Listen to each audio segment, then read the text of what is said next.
Hello everyone, আমি আশফাকুর রহমান। আমি আপনাদের সাথে fabric structure analysis for textile design. আজকের বিষয় শার্টিন ওয়েভ ডিজাইন।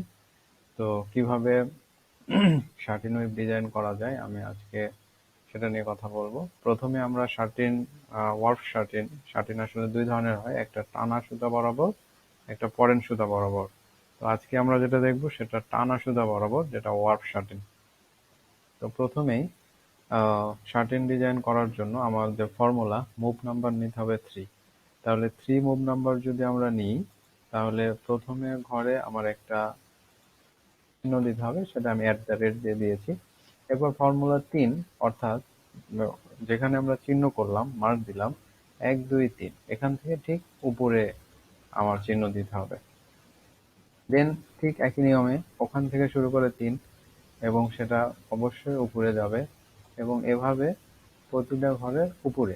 এখানে শেষ যেহেতু আমার ঘর, তাহলে এই লাইনেরই, মানে যেখানে শেষ হচ্ছে এই লাইনের শুরু থেকে 1 2 3 দিয়ে আমার উপরে যাবে।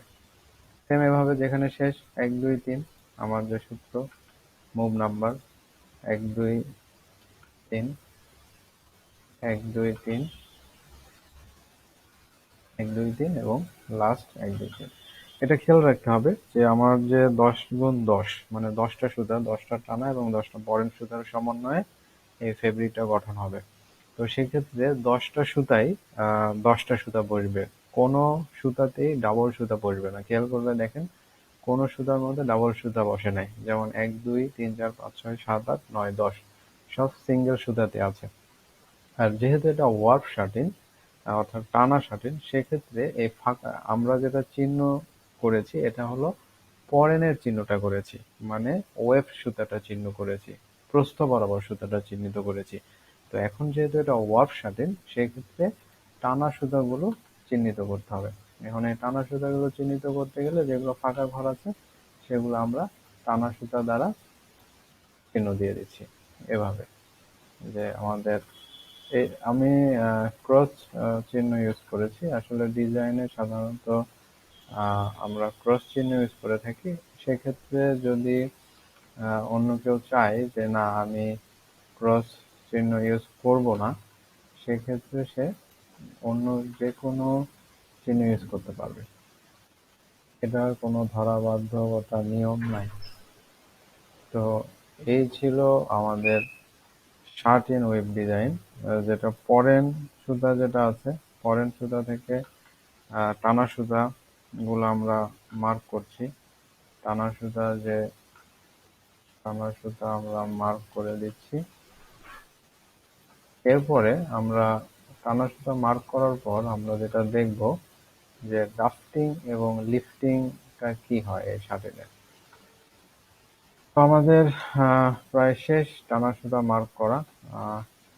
তো এখন দেখেন, এটা আমাদের ডিজাইন সম্পন্ন হয়েছে। এখানে এ ডিজাইন, বি ডাফটিং, সি লিফটিং, এটা মার্ক করা আছে।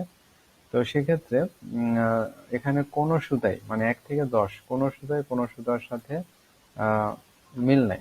যদি মিল না থাকে তাহলে আমার যে ডাফটিং হবে একদম বরাবর, এক কর্নার থেকে আর এক কর্নার বরাবর আমার এভাবে, যেহেতু কোনো সুতার সাথে মিল নাই, তাহলে এক ঘর উপরে উপরে আমার এই ঝাপগুলো নিয়ন্ত্রণ হবে বা সুতাটা আপ ডাউন হবে। ঠিক আছে?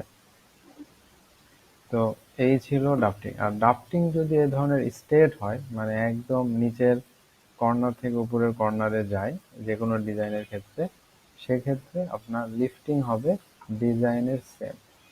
ডিজাইন যা আছে লিফটিং ঠিক হুবহু সেম হবে। এই ছিল আমাদের শার্টিন ওয়েভ ডিজাইন। এই শার্টিন ওয়েভ ডিজাইনের আমরা শার্ট, মেয়েদের কিছু পোশাক, সবকিছুই আমরা এই শার্টিন স্লাবের মতো দেখা যায় এবং পাতলা হয়। এ ধরনের ফেব্রিক আমরা ইউজ করে থাকি। তো আমার নেক্সট ভিডিও যেটা থাকবে সেটা ওয়েভ শার্টিন।